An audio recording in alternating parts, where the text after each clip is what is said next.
कि पुरखों की गौरव गाथा के युवाओं के ऊपर, हम छोटे भाई बहनों के ऊपर बड़ा स्नेह था रूपा दीदी का। तब 4 पंक्तियां मैं वरिष्ठ पंक्ति से भी कहना चाहता हूं कि पुरखों की गौरव गाथा के ये गायक बन जाएंगे, जग में विश्व गुरु भारत के परिचायक बन जाएंगे। तनिक भरोसा रखो इन पर, तनिक नेह और संबल दो, नव पीढ़ी के ये लड़के फिर युग नायक बन जाएंगे। नव पीढ़ी के ये लड़के फिर युग नायक बन जाएंगे। 2-3 छंदों से आपके बीच तक अपनी बात पहुंचाना चाहता हूं।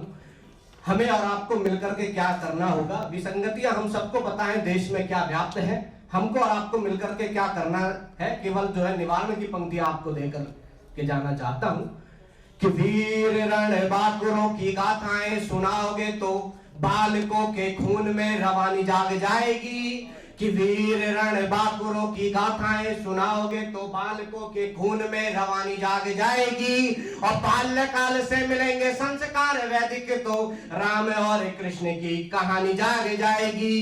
बाल्यकाल से मिलेंगे संस्कार वैदिक तो राम और कृष्ण की कहानी जाग जाएगी। तो देश प्रेम वाली खाद मिली यदि कोपलों को, देश प्रेम वाली खाद मिली यदि कोपलों को, सोए हुए राष्ट्र की जवानी जाग जाएगी। और बेटियों को शस्त्र और शास्त्र का दिलाओ ज्ञान, बेटियों में झांसी वाली रानी जाग जाएगी। बेटियों में झांसी वाली रानी जाग जाएगी। और इस देश की सीमाओं की सुरक्षा में जो हमारे जवान लगे हुए हैं, अगर मुझे लगता है कि अगर किसी भी साहित्यिक कार्यक्रम में उन मेरे भाइयों की बात ना हो तो वो अनुष्ठान अधूरा है। तब 4 पंक्तियां उनकी ओर से मैं रखता हूं। हम अपने अपने तरीके से अपने इष्ट की, अपने भगवान की आराधना करते हैं, लेकिन एक सैनिक किस प्रकार से मां भारती की वंदना करता है, आपके बीच में पंक्तियां रखता हूं कि युद्ध में दिखाएं पीठ ऐसा कभी हुआ नहीं, मौका मिला जब भी तो सीने को अड़ा दिया। कि युद्ध में दिखाएं पीठ ऐसा कभी हुआ नहीं, मौका मिला जब भी तो सीने को अड़ा दिया। और जब कभी घटने लगा है मान देश का तो प्राण दे के फिर स्वाभिमान को बढ़ा दिया। जब कभी घटने लगा है मान देश का तो प्राण दे के फिर स्वाभिमान को बढ़ा दिया। और बूंद बूंद रक्त दे के सींचा मैंने भारत को, कि बूंद बूंद रक्त दे के सींचा मैंने भारत को। देश हित में भी त्याग सबसे कड़ा दिया। और भारती के वंदन की बात यदि आई कभी, पुष्प न चढ़ाए मैंने शीश ही चढ़ा दिया।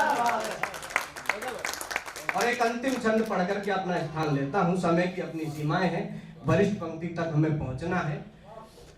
हमें और आपको मिलकर के क्या करना होगा, प्रभु रामचंद्र महाराज ने स्वयं उस पथ पर चल करके बताया। भैया प्रभु रामचंद्र महाराज की धरती से भैया आते हैं बाराबंकी से।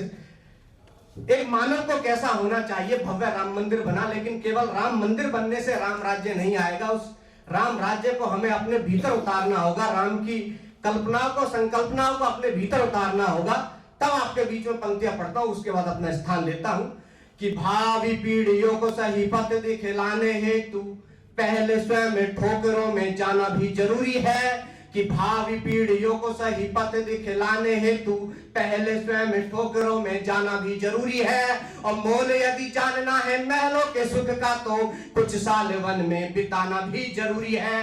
मोल यदि जानना है महलों के सुख का तो कुछ साल वन में बिताना भी जरूरी है। तो याद रख वचनों को भार्या की सुरक्षा हेतु, याद रख वचनों को नारी के सम्मान हेतु, सागर को पार कर आना भी जरूरी है। और राम राज लाना है तो ऊंच नीच छोड़कर सबरी के झूठे बेर खाना भी जरूरी है।